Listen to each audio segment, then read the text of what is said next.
want to welcome all of you here on Bernie Rose. It was supposed to be community sandwich with Calvin, and you are there. Okay, you are there. So we're going to do this a little bit differently than we normally do. We've asked Corby Skinner to be the MC, and Mark is here. All of you, I assume, have read the book. Spoiler. Some of it. So Corby, why don't you? Be happy to. So, okay, she's in there. There we are. They're hiding. And let's see, is this on? That sounds pretty good. Great. Well, thank you all for coming. I think, Mark, I met you maybe about 30 years ago when your very first book came out through a mutual friend, Sue Hart.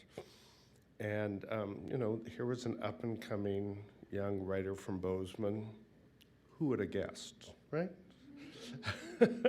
So Mark Sullivan is now what I consider one of Montana's most successful authors. He has numerous acclaimed mysteries, suspense novels, and historical fiction to his name. His 14 published works that are written solely by him include The Purification Ceremony, Rogue, The Fall Line, Triple Cross, and his best-selling novel, Beneath the Scarlet Sky. He's also written 5 novels with James Patterson. Mark grew up in Medfield, Massachusetts, and graduated from Hamilton College with a degree in English, and then went to work for the Peace Corps and was a volunteer in Niger, West Africa. When he returned to the US, he attended Northwest University, earning a graduate degree, and began a career as an investigative reporter. And anybody that has read any of Mark's work, you can tell, right? He's a reporter. All the details are there. Beneath the Scarlet Sky, which has been translated into 37 languages, will soon be, I think this is still true, a limited TV series starring Spider-Man, Tom Holland, who is one of my favorite actors. So how many have read Beneath the Scarlet Sky? If you haven't, pick it up. I mean, there's an interesting relationship between this book and that book in terms of place and time and story. So anyway, his most recent book, and the reason you're all here, is The Last Green Valley. It was released in 2021 and has been widely and received by critics and people alike.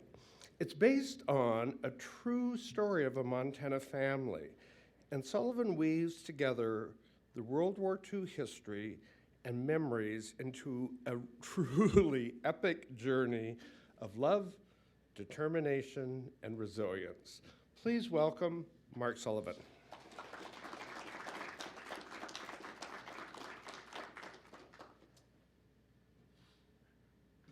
Can you hear me? Good. Well, first of all, I'm thrilled to be here. I'm thrilled to be part of One Book Billings. I appreciate you asking me to come and talk about the book because it's one that's very close to my heart. After the publication of Beneath the Scarlet Sky, I was told widely that I would never find another story like it, that there wasn't this kind of trove of untold stories out there. And I was like, no, I actually think I will. And sure enough, within a couple of months of the publication of Beneath, I started getting these letters and emails and contacts through my website. And I realized very quickly I was going to have some kind of criteria. What was I looking for? And I went back and I thought a lot about, the success of Beneath the Scarlet Sky. And, people would ask me, what's the best part about this? That 37 languages and almost 3 million copies have been read by people around the world. And this, limited series. And I said, if they're all unbelievable, I wouldn't trade it for anything. But really, the thing that means most to me are the letters that I got from people who were either deeply depressed and or suicidal, actively suicidal, when they read that book. And they write me how reading what Pino Lella went through kind of changed their lives and changed their perspective on life. And I realized just how impactful a novel could be and a story could be. And so I set out and I really thought about what is the criteria? Why did Beneath work? And it was because it was inherently moving, right? It was inspiring. It was healing to some people and truly transformational to others, including me. And I said, that's what I want. I want that kind of story. I want a story that has that kind of impact. And so I went around fully expecting to hear one. And, you know, I got probably 30 or 40 of these letters, and some of the stories were great, but they didn't have that, it wasn't hitting me in the gut in the same way. And then one day I was at the Noontime Rotary in Bozeman, the singing Rotary, and I was given a presentation on Beneath the Scarlet Sky, and a retired dentist came up to me and he said, do you know these people in town, the Martells? And I went, like, the construction people? And I go, yeah. And I said, well, I've met a couple members of the family, but that's about it. And he said, the entire time I was reading Beneath, all I could think of was the story of how the Martells came to America. You got to hear it. And so, like 3 days later, I get in my car because I've been invited to go to Bill Martell's house, and I put it in the nav. This can't be 2 miles from my house, right? And I go and I take a left into this neighborhood. It's an older neighborhood off Kagi, and I'm getting this strange feeling, and I can't quite peg it until I get to Bill's driveway. And I get out, and I realize I can't be 250 yards from where I heard the story of Pino Lella at this dinner party. And as an aside, my agent hears this, and she says, go knock on every door in that neighborhood. You can have a fantastic career right there, right? So I went in, and I've got a really good story sense, right, from all my years as a reporter. I know if I'm super interested, other people are going to be interested, as long as I tell the story correctly. And within about 10 minutes of listening to Bill Martell start to explain the parameters of the story, I'm sitting forward, and within an hour, I'm getting the tingles, and I know I'm telling this story. So I embark on this kind of odyssey with Bill and Walter Martell, the survivors, and spent a lot of time with them, speaking with them, hearing more of the nuances of the story. And I was actually able to listen to recordings of Emil and Adeline that they made. Somebody very smart realized it was an exceptional story and recorded it like 25 years ago. And so I had that, and I could hear how they spoke and how they thought. And I was able to interview like all the members of the Martell family and other people in Bozeman who had known Emil and Adeline, church members and people who used to go and hang out in her garden with her. And but the real moment for me was, I had to learn a lot about this thing that I had no idea about, that there was this big trek of ethnic Germans fleeing under Nazi protection. And at first I was like, Nazi protection. But the more I understood about it was, as you know from the book, that there was people had been offered land in the late 1790s to about 1826 by Catherine the Great, who recognized that the Ukraine was like the breadbasket of Europe and the potential, and she needed food, and the serfs who were there were not good at bringing in big yields. So the Martells go in like the late 1790s, and like a lot of the people, they join a colony out on the steppes, which is like the prairie, right? It looks just like the prairie. And they build churches, their houses look, Bavarian if they were from Bavaria or wherever. And they lead this largely insulated life, like for 100 years. They're generation after generation of the greater Martell family lives there and is very successful, right? They've got a good life. They were given land by Catherine the Great, and they were also given 30 years tax-free if they came, which is pretty amazing, right? I would take it. And so everything goes, great for them until the Bolshevik Revolution. And very quickly, life changes, and they become, because it's post-World War I, and they're ethnic Germans, and Europeans don't think about ethnicity in the same way we do. If you're a German, even though you had left for 100 years, you're still a German, right? They don't care, which is different than here. I mean, here is like you get assimilated and you're American. Oh yeah, I'm an Irish American, but it's not, you know, we don't run around with flags and stuff. And neither did they. They, you know, they spoke the language. They also spoke Russian. They went to school, you know, in a German kind of structure, but they had little or no contact for over a century. And then the Bolsheviks come in, and then Stalin takes control, and it gets worse and worse, and they get thrown off their land, and people get sent to the Gulag. One grandparent never comes back. One of them comes back a broken human being. And I remember hearing all this and then hearing what they had to do, that all of a sudden the Germans come back, they invade, and the first thing they say is, you want your land back? And yeah, we want our land back. And so they get on and they have about 18 months, 20 months where life is good and they're eating, right? They're not starving. And then all of a sudden, you know, Stalin counterattacks after Stalingrad, and they realize very quickly that they're in trouble. So they are offered on a 3-day, they get 72 hours notice, if you come with us, we'll protect you. And you know, the fact that they take off, they throw everything that they can into the equivalent of a Conestoga wagon, probably a little smaller, 2 horses, and they take off with somewhere between 119 and 127,000 people in various treks, right? They all don't follow the same route, but they're all going to the same place, which is eventually to Lodz, Poland. So I go on 2 big trips. The first one, I track the Martels from the border of Moldova across Romania, which was the most brutal part of the trek. And I was lucky that I was able to find an excellent guide.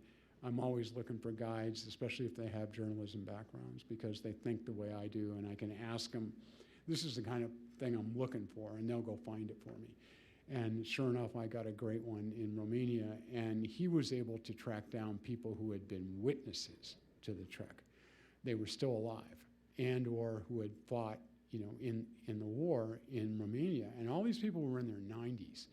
And I couldn't believe how sharp they were. Their memory was just amazing. And I got to spend time with like 9 of them, including one man who becomes a tremendous inspiration to me and becomes a pivotal part of the book, and that's Corporal Georgie, the Beekeeper. He was a real person. He fought at the elbow of the dawn. He was one of the most decorated people and one of the last survivors of Stalingrad.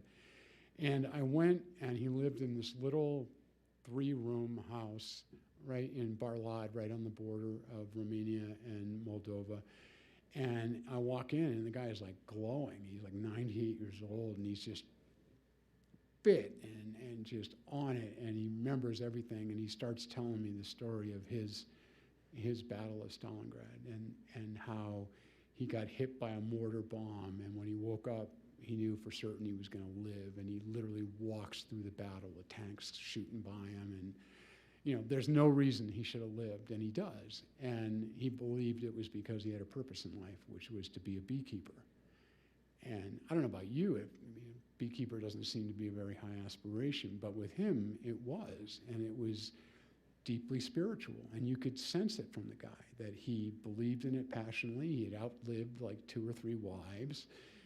He was hale and hearty, and subsequent to my interviewing him on his 100th birthday, he was recognized by the government of Romania as a hero of the country.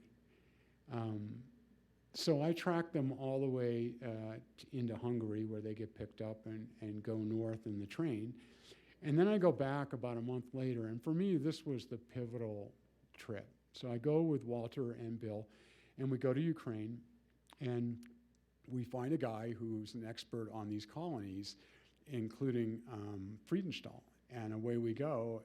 We drive 7.5 hours up one of the worst roads I've ever been on, and that's saying something because I've been on some nasty ones, in Montana and out of it.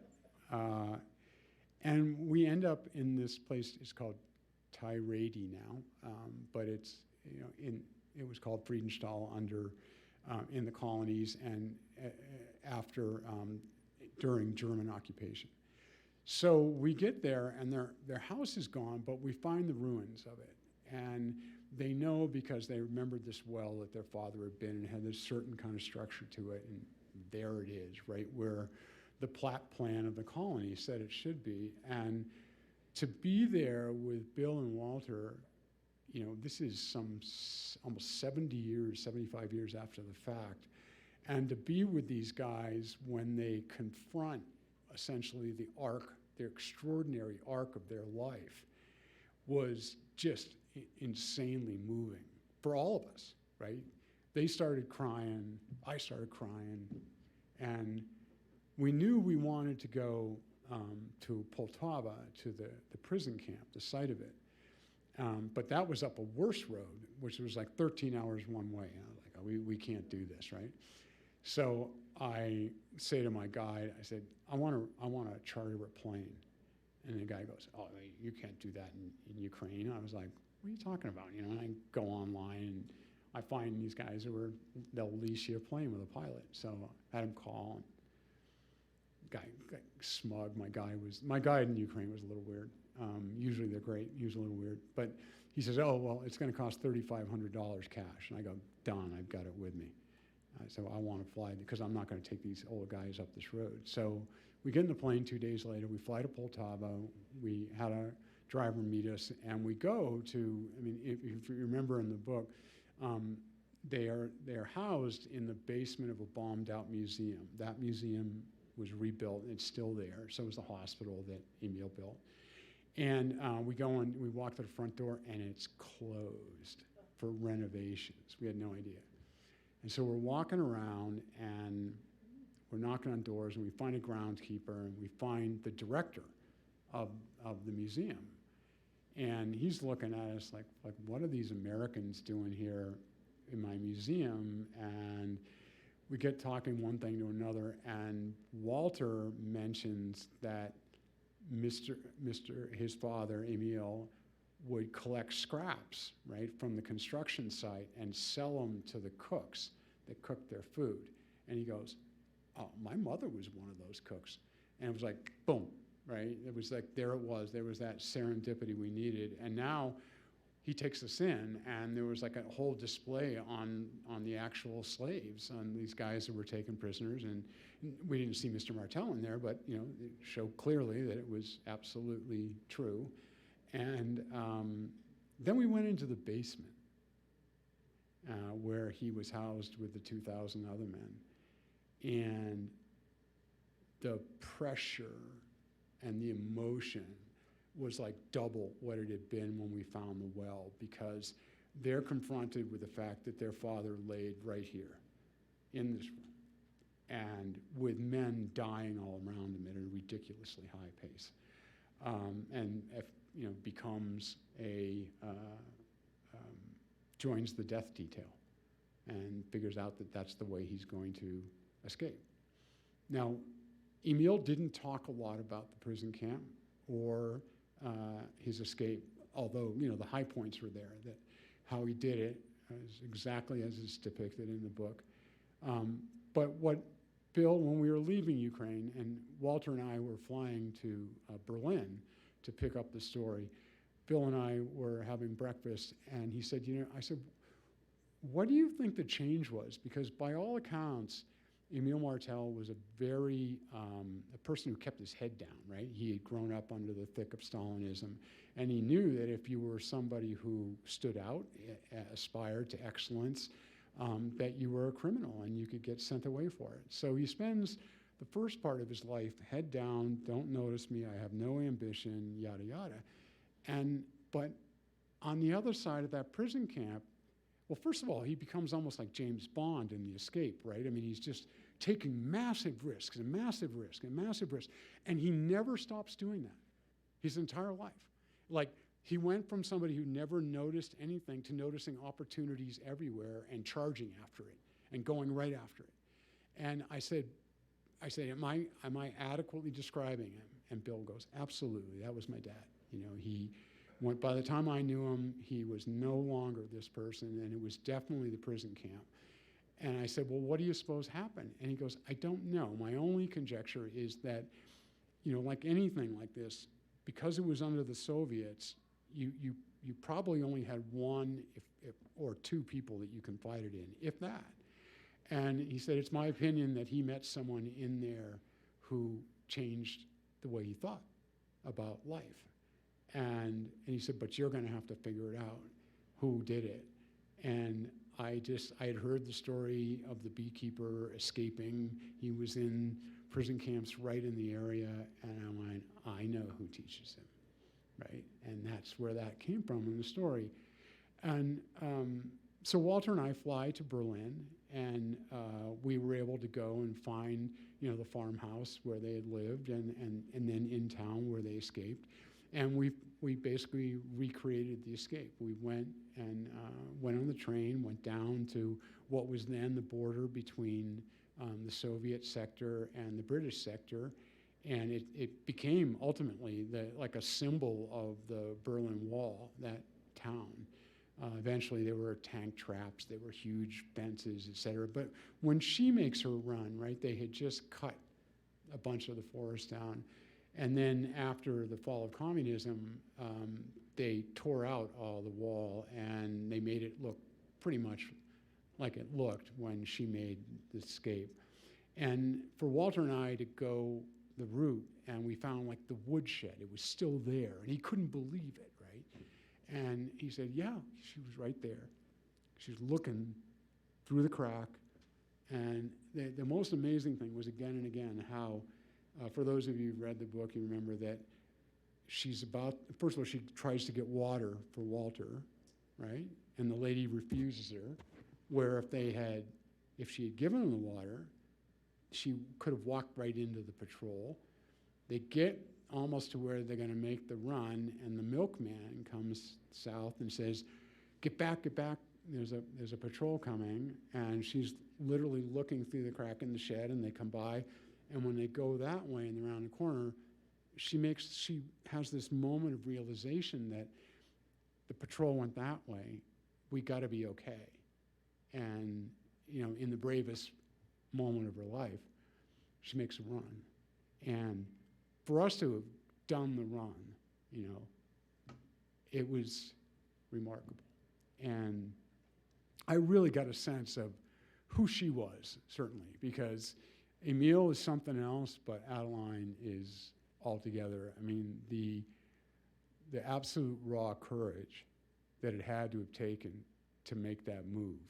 And even earlier, to basically make the decision that she was going to walk away from her mother and her sister and never see him again.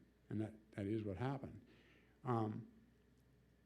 Just made me begin to grasp how important this country is to so many people. Because there are people out there who will literally risk everything to live here. And the beauty of the story is, of course, they get brought over after the war, and they end up in Baker in a snowstorm, and they think they've ended up in Siberia, and he's ruined their lives. And yet again, like this serendipity happens, right? The son of the people who sponsored them gets 4F'd, you know, for like flat feet in the military. Coming back, Mr. Martell has to go into Baker, where it just so happens that they're building the first hospital, medical center. And he goes up and says, you know, I want a job. And he said, well, the only thing we have is mixing cement. And he goes, oh, I did that in the Gulag before I escaped. And the guy's looking at him and says, anybody who can escape a Gulag is going to work for me. And they do. And, you know, 6 years after they land, Walter is the valedictorian of Baker High School and wants to be an architect, gets into two schools, University of Chicago and MSU, or Montana State College, as it was called then, as people have pointed out to me. And I said, I can't confuse people. It's got to be Montana State. But they go to Chicago, and they're like, we're not living here. And they come out to Bozeman, and they fall in love with it. And it is the Green Valley that Mrs. Martell had imagined. She did work for a Jewish woman in Bersula, and there was this collection of prints, and she used to look at this one of this beautiful Green Valley.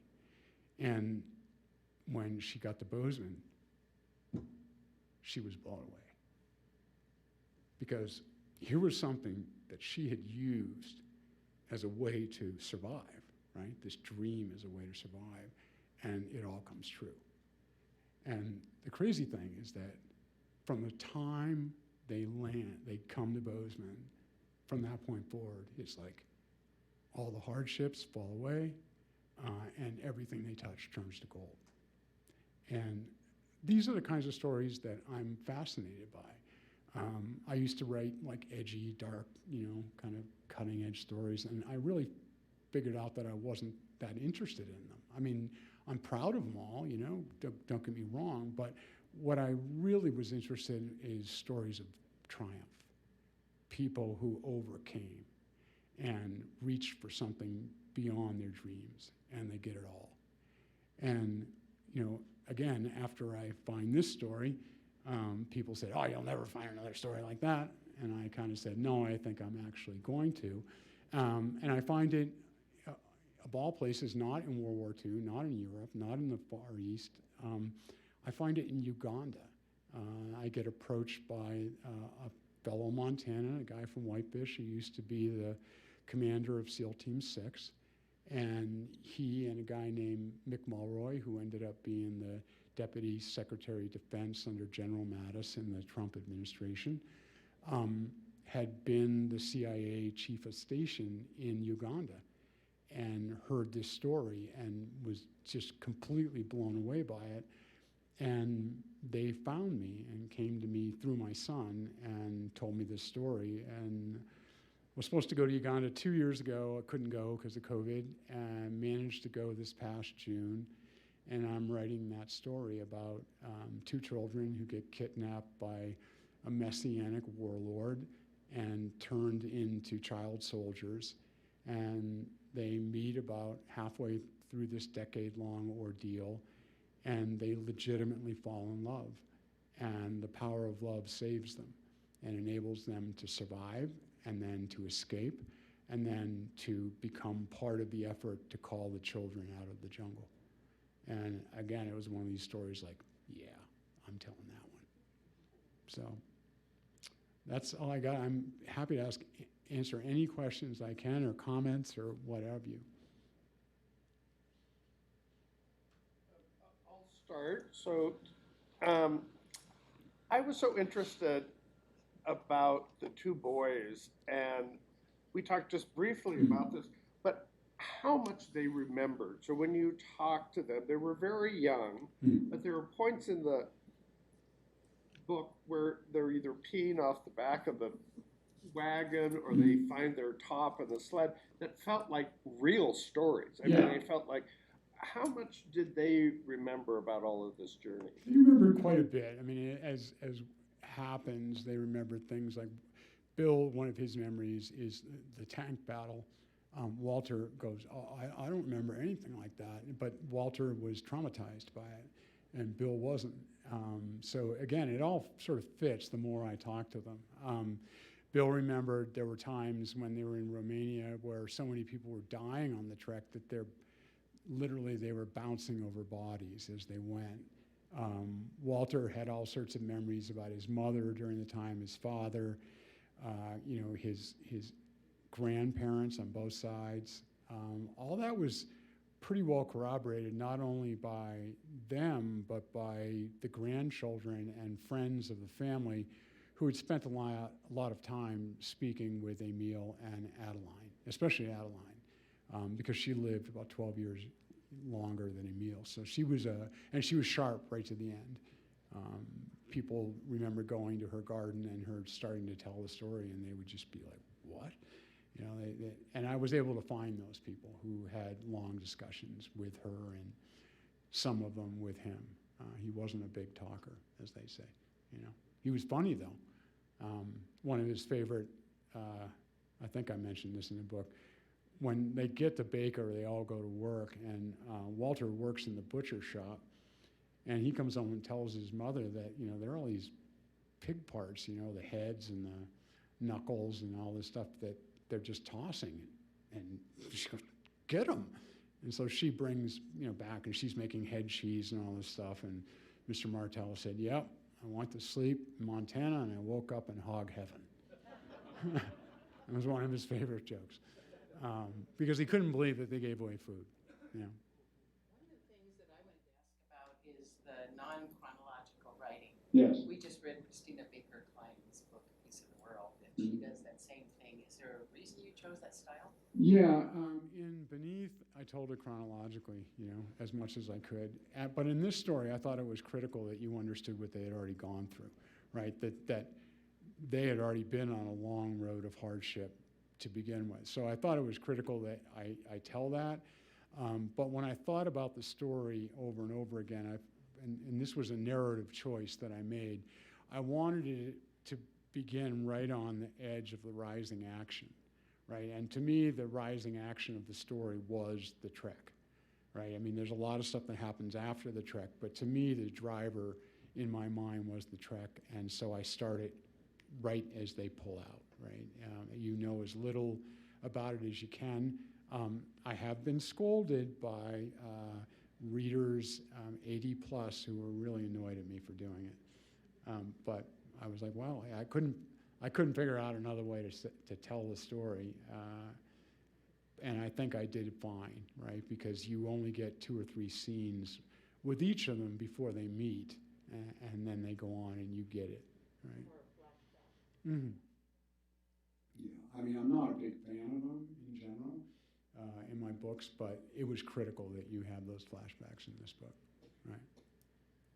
Yes? Had any of the Martells ever been back to Russia or Germany prior to going with you? Bill went to Germany and did the same walk that Walter and I did, 13 years later. And when Bill went, they were starting to pull out the fortifications of the Berlin Wall. When we went, they were gone. There was like a couple places where you could see towers that they had left up, and there's a pretty big series of billboards right where the hardened fortifications of the Berlin Wall started, which is right where she ran.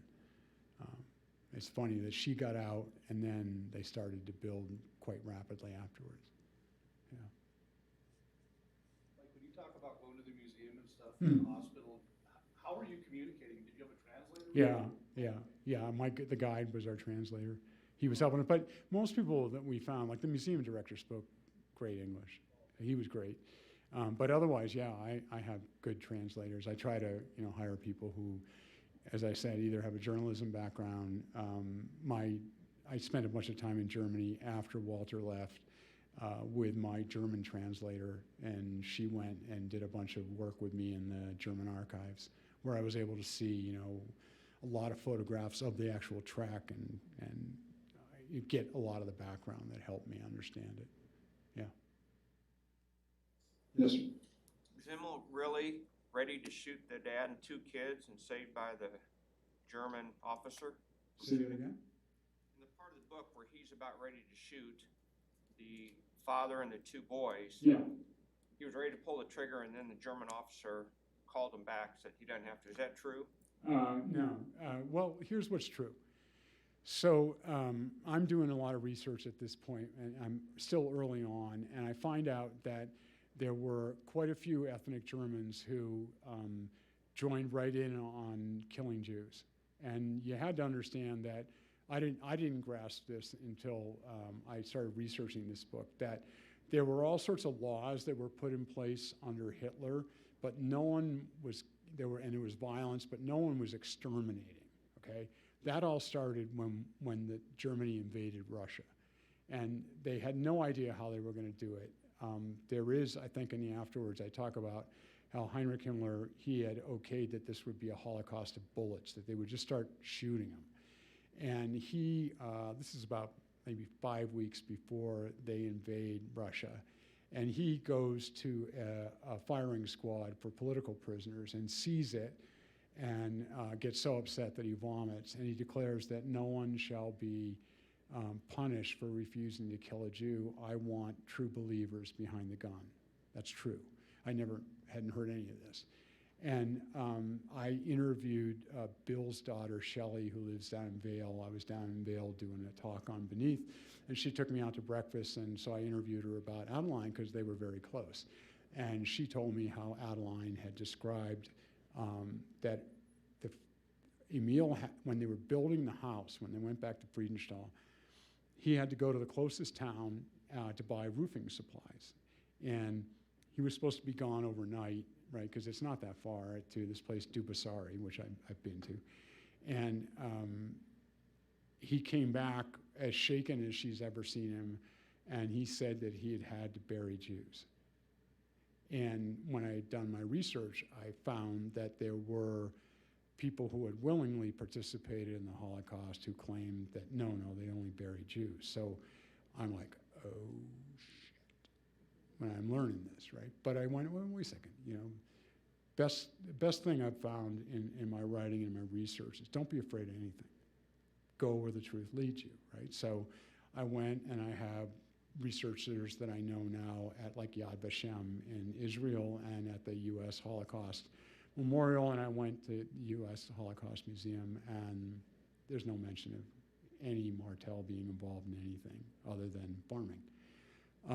But I couldn't ignore it, right? There had to be a scene where he was forced to bury Jews, and when I did the research into Dubasari, sure enough, there were 7,000 to 8,000 Jews killed there in September of 1943. Exactly the same time frame as when he goes to the nearest town, which would have been Dubasari. So, I did a lot of research into what happened there. I knew that there was a guy named Noski there who was tried. I knew there was a captain there that was part of that, and I put them together. Were they within proximity of each other during that time frame? No doubt about it. Was he told to shoot a Jew? I don't believe so. But for me, the fact that this existed, it was one of these questions that attracts me also to these kinds of stories. And that question is, what would I have done in that scenario, in that situation? Could I have been that brave, right, to stand up? Because remember, he doesn't know that Himmler has made this decree. He has no idea. And I mean, that was one of the fascinating things, is he does the right thing, and yet it's the wrong thing. We believe that he's going to be executed. But it turns out, during the Nuremberg trials, there were a number of defendants who tried to claim that they would have been killed if they hadn't participated in the Holocaust.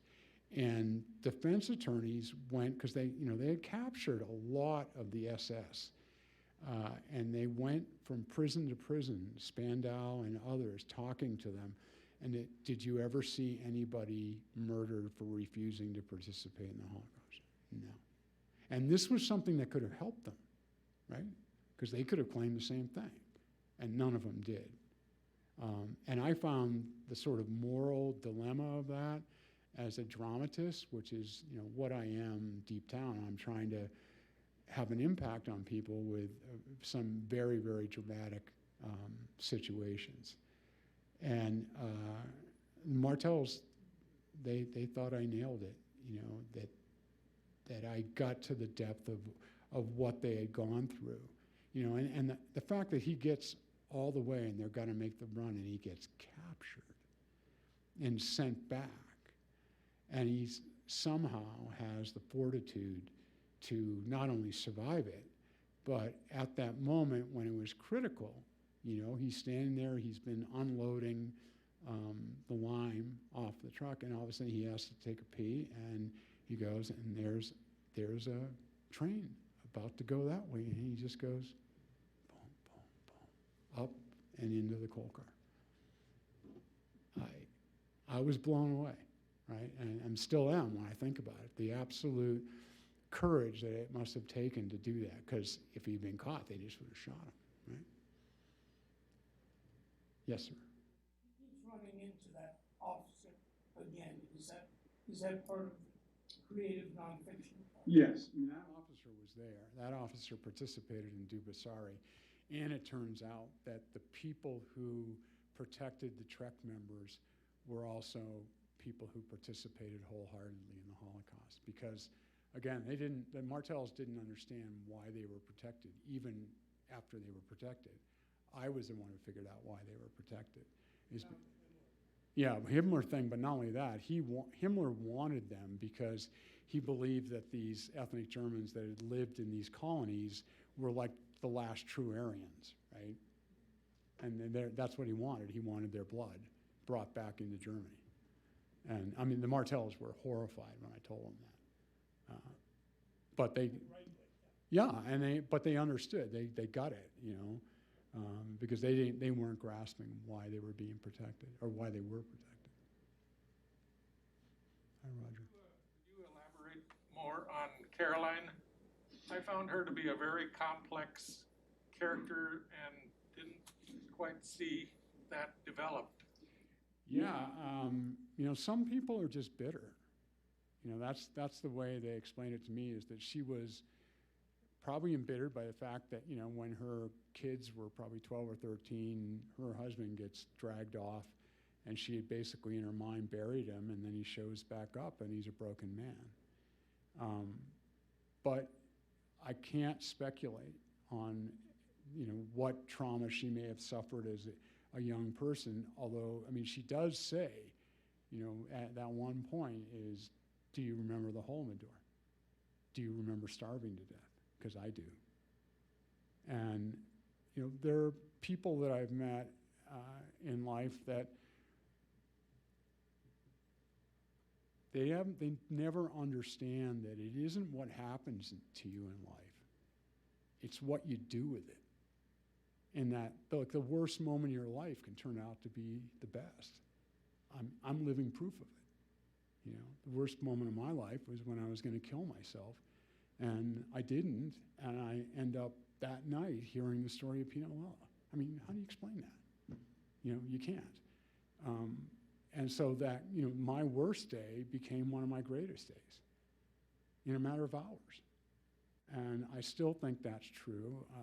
I still think most people give up on their dreams when they're literally a quarter of an inch away from getting them. I almost did, you know, and the Martells could have easily given up. They could have easily have said, we're going back to Friedenstahl and we'll take what we can get, but they didn't. They had a dream that was larger than themselves. And I think that's also one of the values of the book, is that it shows you that dreams, if they are never allowed to die, can become realized in the most extraordinary ways. You know, if you would have told me 13 years ago that my life would turn around on a dime, that it would be a lot of hard work, but that I would go on to work with the biggest selling author in the world, who became not only my partner, but my mentor. And I wrote 5 #1 New York Times bestsellers with him, and then go on to write my own novel in my own way, a literary novel that goes on to sell 3 million copies in 37 languages. I mean, come on, it's absurd, but it's true. And so I talk to people a lot about this, is that never underestimate the power of a dream. Those who can actually visualize it and see it and then work relentlessly toward it are capable of the impossible. They really are. I mean, for me to have been in Friedenstahl and seen the hovel, you know, the ruins of the hovel where they start, and to have been in Bill Martell's, you know, compound on Flathead Lake with his, you know, 6-acre cherry orchard, and just stunning place. And he's dumbfounded. Still, you know, he can't believe it. You know, he's like, pinch me. Look at this, right? People have asked, you know, what's my Green Valley? And my Green Valley is telling stories like this. and impacting people and having the opportunity to tell people about extraordinary people who overcame things that we can't even imagine. And I find those stories to be not only inspiring but fortifying, right? That we are capable of more, that all of us are, at any age, if we have a dream and we're willing to pursue it. Yes, ma'am. I have a question. This is more from an author's standpoint, but I felt like in both books, which I loved them equally, you know, there was so much detail and so much, you know, about the characters, and then it got to the end, and I felt like it just, and I wanted 100 more pages. Yeah. And, you know, in both books, I wanted more, and I just felt like it just ended. So as an author, did you consider 100 more pages, or? I mean, just my at this publisher point- didn't, though. Excuse me. No, at one point, like Beneath the Scarlet Sky, at one point was 850 pages long. It was just like, it was a doorstop, right? And so with that book, stuff had to come out. And what it came down to is what was my determining factor. If Pino knew about it or he was there, it was in. If he wasn't, it wasn't. And with this book, it was, to my mind, because it was the story of how did they get to freedom, right? That's why it ended there, because that moment when they are reunited, to me, that was the most powerful. Of course, you know, I was fascinated by all the stuff that happened in Montana, but it was, I made a decision that it was enough, that I would be able to lay out in broad strokes what happened to the rest of their lives. And it was enough because it's a triumph, right? So was that, when you started the book, was that kind of your end? Yeah, in my mind, their ending was when she and the boys come off the train with the broken cart, which was real. I was telling some people at lunch that one of the things I loved about Bill Martell, and that I still do love about him, was that for years and years and years, in their little offices on Church Street in Bozeman, you would walk in and Bill was at the back on the left, and outside his office was the crate that came over with them on the boat with all their final possessions. And he looked at it every morning.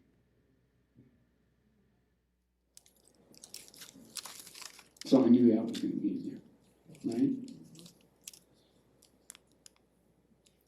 one more question. Did the Beekeeper and Emil actually know each other? I mean, No. they did not. No, but they certainly... But there was a Beekeeper. Oh, yeah, there was a Beekeeper. Yeah, the Beekeeper was a real person. And, I know from the fact that the Beekeeper, after Stalingrad, came back to Barlad, and he was on the border when the Treks came through. So could they have? Yep. Did they? I don't know.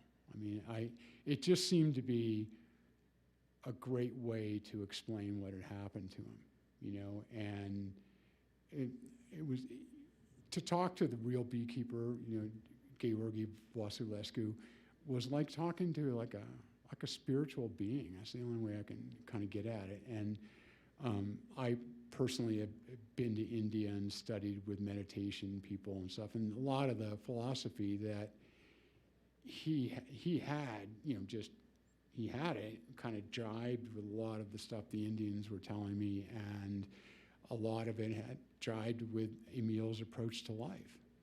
And so that's where it all came together. I loved him, and I'm glad he was real. Yeah. And you made him very spiritual in the book. Good, yeah, because he's the one who sees it, right? He's the one who sees that this thing that Emil has been torturing himself about, and which he believed that God didn't hear him, right? And then the Beekeeper says, well, didn't he? Right? You didn't shoot anyone, right? Which is like this remarkable moment, and that's the way a lot of these things work, is that horrible things can happen to people, and yet if you shift the frame of reference, it changes everything. Right? Yes, ma'am. I'm very interested in the part of history which includes how Catherine the Great is enticing these people to move. And I'm wondering if there, well, two questions really. If you have any interest in writing a book on that, or if what your resources are for knowing about Catherine the Great and getting the colony started in these different places. There are histories. There's a guy at the University of Nebraska who studied this intensively, and I relied on him. His parents were part of the Trek. He's a professor there, and he knew all about the colonies and how Catherine the Great had got them. Because what she did is, I mean, she was a very smart woman, right? And she realized that at the time, the best grain farmers in the world were Germans because they had the highest yield per hectare. And she just said, I need them. And so she went, and the deal was, I can't remember if it was 500 hectares plus 30 years, no taxes. And that was the attraction. And, you know, all these people went, all right, we'll do that. We know how to grow grain. We're going to be pioneers, and we'll go. And there were a lot of them. And there are a lot of these colonies that were built. And, I mean, I have a map that shows all the colonies in my office. But do I have an interest in doing a story on Catherine the Great? Not as of right now. I'm busy in Uganda, and I anticipate if I can convince the guy who survived it to tell the story of Vietnam that no one's ever heard.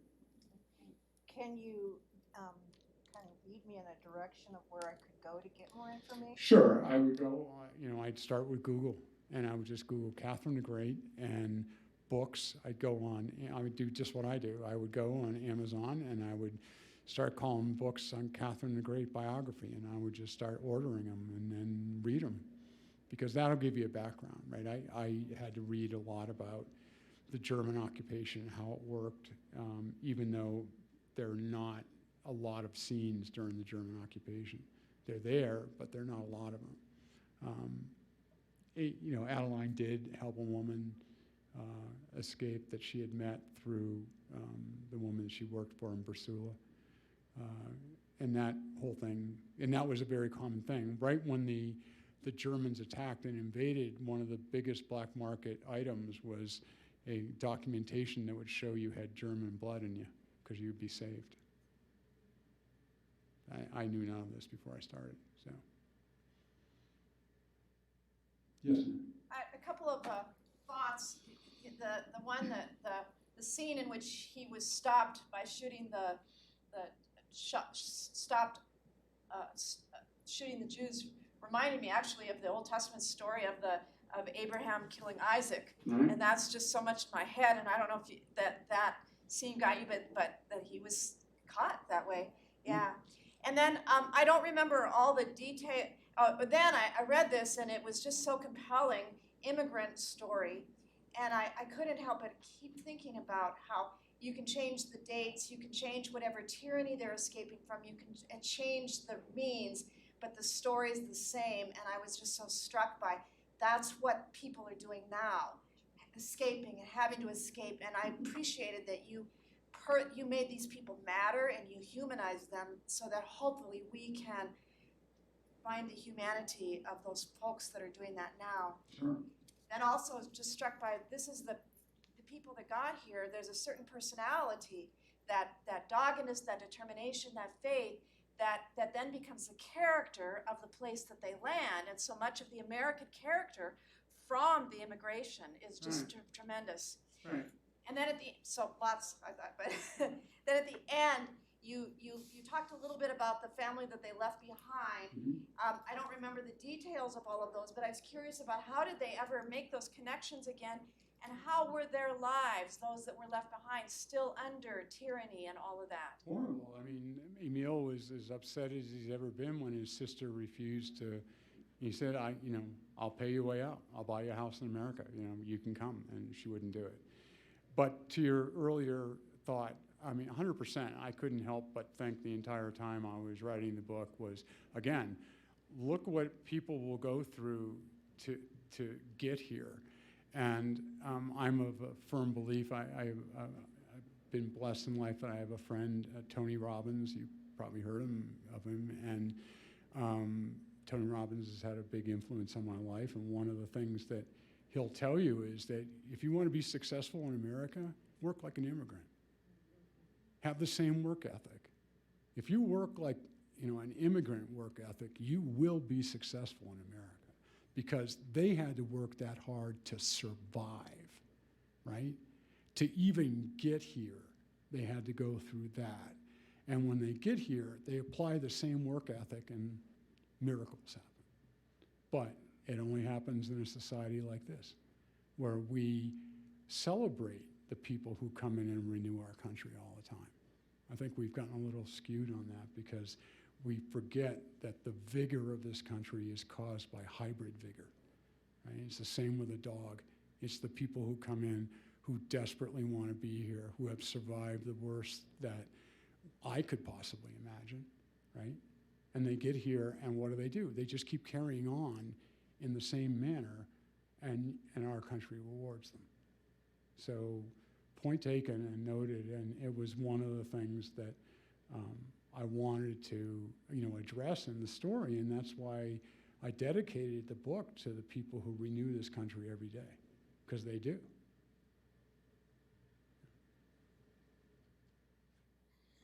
Mark, thank you so much. Thank you. Thank you. For having me. Appreciate it. And I bet people have some books that might want an autograph, too. I can do that. When can we look for your next book? Well, my next book is due in May, and there's no way I'm going to make it. It's the first time I've ever missed a deadline, but the pandemic kind of got in my way of going to Uganda. But, I'm in it there. Anthony's been captured in the book, so he's being dragged into the jungle for a 10-year ordeal. Great. Well, thank you again for having me. I really appreciate it.